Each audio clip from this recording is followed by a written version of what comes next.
please welcome back up to the stage, Jasmine Brett Stringer.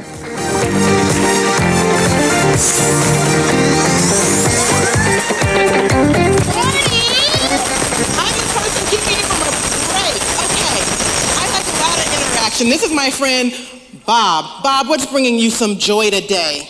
You do. Oh, thank you. Oh, wow, I wasn't expecting that. Don't forget I got that envelope for you. You, what's bringing you joy today? Oh, being here with my coworkers. Being here with your coworkers and someone in the back. Tell me what's bringing you joy today. It's not snowing. Ooh, thank you, thank you. Even Belinda stood up for that. You know, science has proven when we start our day with joy and gratitude, it leads to us living a more positive life. Now, I don't know about you, but I could use all the positivity and inspiration I can get these days because there's so much negativity, it seems like, every time you turn around. Yeah. Carpe diem. Carpe diem. 2 Latin words. Anybody familiar with that phrase? How many people know it? Put your hands up. Let's see. Okay, a lot of people know it. It means seize the day.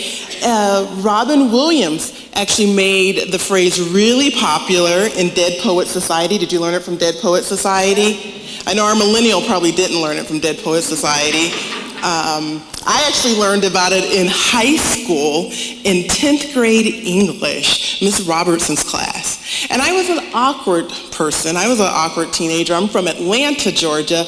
I was tall. I'm not 6'1", but I was tall. I was lanky. They used to call me Jasmine String Bean.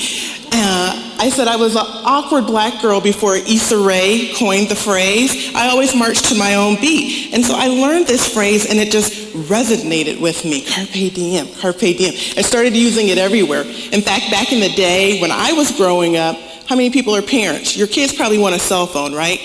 I wanted my own telephone line.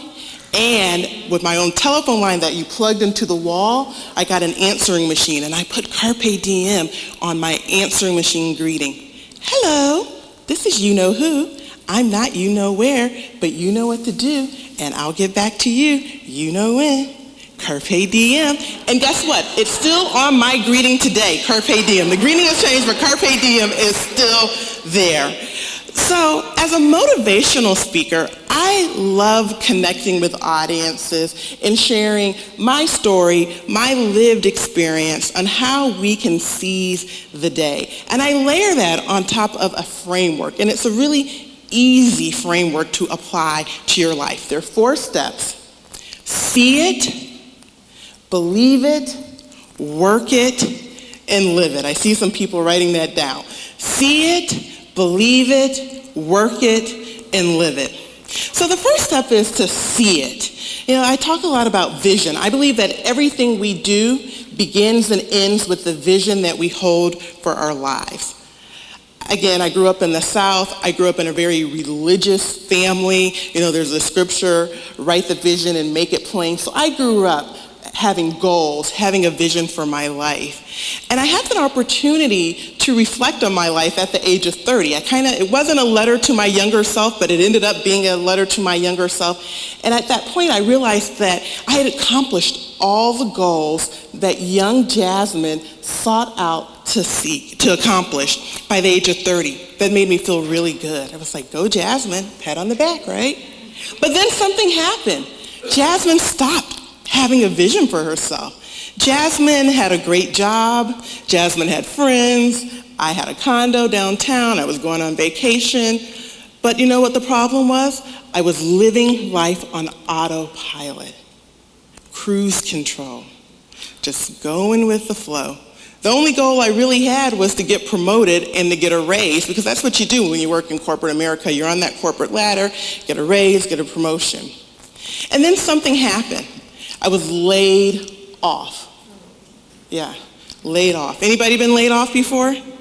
Anybody been fired, displaced? Not a good feeling. And I thought, oh my, what am I going to do? And everybody said, Jasmine, you'll get another job and bank that severance. Get another job and bank that severance. That's what I kept hearing. And I said, no, I knew something was off. I'm going to take a little time. I'm going to use this as a gift, a paid time off to think, and I'm going to get in touch with what Jasmine wants for her next step. And so, because I didn't come from a family with a trust fund, I needed to work during that time while I was still trying to see it and get a new vision for my life. And I started consulting. And one day, my client, she was my boss, we had a great meeting. She asked me one question, and I want you to write this question down. She said, Jasmine, what's your secret dream? What's your secret dream? And the question stumped me. And as the extrovert that I am, or the squiggle, if anybody's done the shapes assessment, it's like, ooh, there's silence. But I sat there, and she allowed the silence to linger too. And I said, I want to do something in television.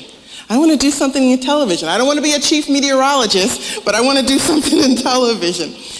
And all these memories came flushing back, and I said, okay, wow. That was powerful. I see something for myself. I see something for myself. So in this Seize Your Life framework, the next step is to believe it. Anybody read Napoleon Hill's Think and Grow Rich? Great book. If you haven't read it yet, you should read it. Write it down, Think and Grow Rich by Napoleon Hill. So this book is loaded with gems. But one of the things that he has you do is state an affirmation. And the affirmation is easy. My faith is so strong, ... And really, it's a belief statement. What do you believe about yourself? Dr. Sindra talked about mindset. What's that mindset? What's the belief that you hold for your life? And so I had to believe that I could be on television in some shape or form. Granted, I didn't go to college for communications, but I was believing it. I'm not a single digit size. I lived in Minnesota, and at the time there wasn't a lot of diversity on the news. But I was believing in myself and my ability. So the third step when you're trying to seize your life is to work it. Now, that's the hard part. There was this show when I was growing up called Fame, and Debbie Allen was in the show. Yeah, I see somebody smiling about Fame. And she had this staff in the opening. She said, you want fame? Well, fame costs. And right here, right now is where you start paying. Well, in the third step of seizing your life, right here, right now is where you start working. And you have to work. And maybe that work is like you need to start doing some things. Maybe you need to start engaging with your boss more. Maybe you need to start asking for feedback. Maybe you need to start volunteering for extra projects. Or maybe you need to stop doing some things. Or perhaps you've got to continue. I see a lot of women in here, and I'm a woman, and I know that we are often guilty of not telling our story. So perhaps you need to toot your horn. Last night I had the opportunity to go to Orchestra Hall, and I said, everybody's horn or instrument is needed for the melody to be beautiful, for the song to be told. So if you weren't tooting your horn, nobody can hear you. So perhaps you just got to start tooting your horn as you do the work so that you can seize your life. And then finally, you've got to live it. You've got to embody it. You've got to remember that every day I have this vision. I see something. I believe it. I'm doing the work. I'm living it. And guess what? Don't get your life busy. Don't fall victim to autopilot like I did. Get a new vision. Start seeing something new. Believe it, work it, live it. I would love to share my message of Seize Your Life with your audience. I go into a lot more details, but I wanted to make sure I did not get that music on me because I'm a little long-winded. Thank you so much. Have a wonderful day, and more importantly, Carpe Diem.